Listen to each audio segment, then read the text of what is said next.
فجر کی سنتیں رہ جائیں تو کب پڑھنی چاہیے؟ اگر فرض نماز ہو رہی ہے تو سنتیں پڑھنی جائز ہے یا نہیں، اور اگر نماز نکل رہی ہے تو سنتیں پڑھنی چاہیے یا بعد میں پڑھنی چاہیے؟ بہت اچھا سوال ہے، روز پیش آتا۔ اس کا فیصلہ کن جواب سن لیں کہ جماعت ہوتے ہوئے سنتیں پڑھنا اس کی کوئی اجازت نہیں۔ اس سے بڑا ظلم کوئی نہیں کہ جماعت کھڑی ہو گئی ہے، فرض ہے، قرآن امام تلاوت کر رہا ہے، آواز آپ کے کانوں میں پڑ رہی ہے، آپ پیچھے سنتیں پڑھ رہے ہیں، وہ قرآن ہی نہیں اس کا سنتے، اور پھر کاٹ کاٹ کر پڑھ رہے ہیں کہ جلدی کریں کہیں رکوع نہ ہو جائے۔ یہ کوئی سنتیں پڑھنے والی بات؟ یہاں حضور علیہ السلام نے جب دیکھا کہ پہلے سے لوگ پڑھ رہے تھے، نہیں شروع کی، آپ حجرات سے برآمد ہوئے، حضرت بلال رضی اللہ عنہ اقامت کہہ رہے تھے، لوگ پہلے کی سنتیں پڑھ رہے تھے، آپ نے فرمایا صلاۃ ایک وقت میں 2 نمازیں ہو سکتی،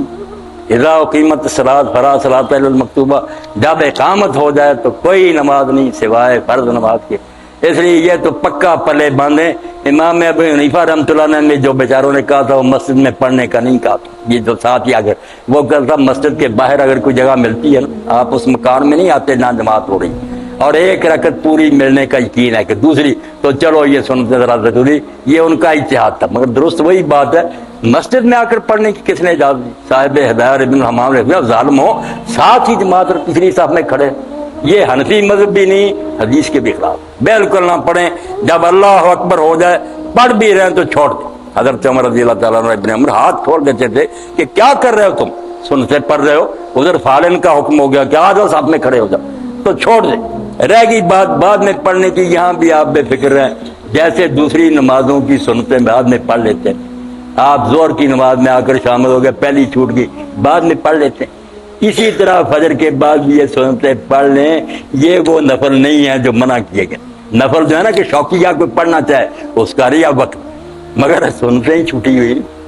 اللہ کے رسول کی زور کی چھوٹ گئی، آپ نے نماز پڑھائی، وفد آ گیا، باتوں میں لگ گیا، اثر کھڑی ہوگی، آپ نے اثر پڑھی اور بعد میں 2 سنتیں جو تھی زور کے وہ بعد اثر کے پڑھی، اور پھر ساری عمر نہیں چھوڑی کہ چھوٹ گئی جب نہیں چھوڑ، ساری عمر 2 رکھتے آپ اثر کے بعد پڑھتے رہے، تو یہ نماز کہلاتی ہے صلاۃ ذات سبب، ایسی نماز جس کی کوئی وجہ ہے، گرہن لگ گیا، آپ سفر پر جا رہے ہیں، طواف کعبہ کیا، یہ نفل بند نہیں، یہ اور ہے بات جو شوقیہ تطور کا آپ کا دل چاہے نفل، وہ فجر کے بعد اور اثر کے بعد نہیں، مسئلہ سمجھ لیں۔ اس لیے یہ چھوٹی ہوئی سنتیں اسی وقت بے شک پڑھ لیں، سورج نکلنے کی کوئی ضرورت نہیں، اللہ کے رسول اللہ علیہ السلام کے سامنے پڑھی،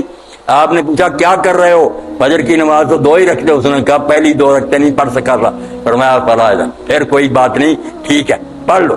تو جماعت کے ساتھ ملیں، بعد میں پڑھ لیں۔ یہ بیچارے جو پڑھتے ہیں نا مسئلے میں پھنسے ہوئے نا کہ اگر نہ پڑھی سورج نکلنے کے بعد پڑھنی، کہتے یار نہ بیل دے اس کو، آپ چھوڑ دیں، نماز جماعت کے ساتھ پڑھیں، بعد میں اٹھ کر 2 سنتیں پڑھ لیں، اور بالکل بھی نہ پڑھیں، نہ اس وقت نہ سورج نکلنے کے بعد، تو امام ابو حنیفہ رحمۃ اللہ علیہ، قاضی ابو یوسف رحمۃ اللہ علیہ کا مذہب یہی ہے، وہ کہتے ہیں موقع پہلے تھا اگر نہیں پڑھ سکے فرض ہے، یہ امام محمد کا مذہب ہے ان کے شاگرد کا کہ سورج نکلنے پڑے، امام صاحب کر رہی ہیں، اس لیے سورج نکلنے اگر کوئی پڑھنا چاہتا بسم اللہ پڑھتا پھرے، مگر حکم کوئی نہیں۔ ایک حدیث ہے جس سے لوگ دھوکہ کھا جاتے ہیں کہ آپ نے فرمایا جس نے فجر کی 2 رکعتیں نہیں پڑھی وہ سورج نکلنے کے بعد پڑھے، اب انہوں نے اس کا ترجمہ کر لیا کہ وہ نہ پڑھے جب تک سورج نہ نکلے، حالانکہ بے بات الگ تھی، جس نے پڑھی سامنے جائز رکھا، اس لیے پڑھ لو قصہ ختم، اگر نہیں پڑھی درس شروع ہو گیا، آپ کو کوئی کام تھا کرنے کے لیے چلے گئے سورج نکل گیا، تو یہ چھوٹتی نہیں، یہ سنتے نا دوسری سنتوں کے مقابلے میں لگ گئے، یہ آپ نے سفر میں بھی نہیں چھوڑی، وطر میں نہیں چھوڑے، باقی سنتے چھوڑ دیتے تھے، اسی لیے امام حسن بصری واجب کے، تو مسئلہ کیا نکلا کہ اگر سورج بھی کسی وجہ سے نکل گیا اور آپ نے ابھی تک نہیں پڑھی تو یہ نہیں معاف ہوگی، سورج نکلنے پر بھی پڑھنی پڑیں گی۔ آپ امام شوکانی کی نال اوتار دیکھیں، انہوں نے لفظ ڈھونڈ کر دیے کہ دیکھو دوسری جگہ حدیث ہے کہ جس نے سورج نکلنے تک نہیں پڑھی وہ سورج نکلنے کے بعد پڑھے، اور جس نے پڑھ لی ہے بسم اللہ اس نے تو کام ختم کر لیا، مسئلہ ہو گیا واضح کہ جماعت ہوتے ہوئے نہیں پڑھنی، اسی وقت بعد میں پڑھ لیں بالکل جائز، اور اگر کسی سبب سے رہ گئی تو سورج نکلنے کے بعد یہ سنتیں ضرور پڑھیں، باقی نمازوں کی چھوٹ جائے تو کوئی بات نہیں۔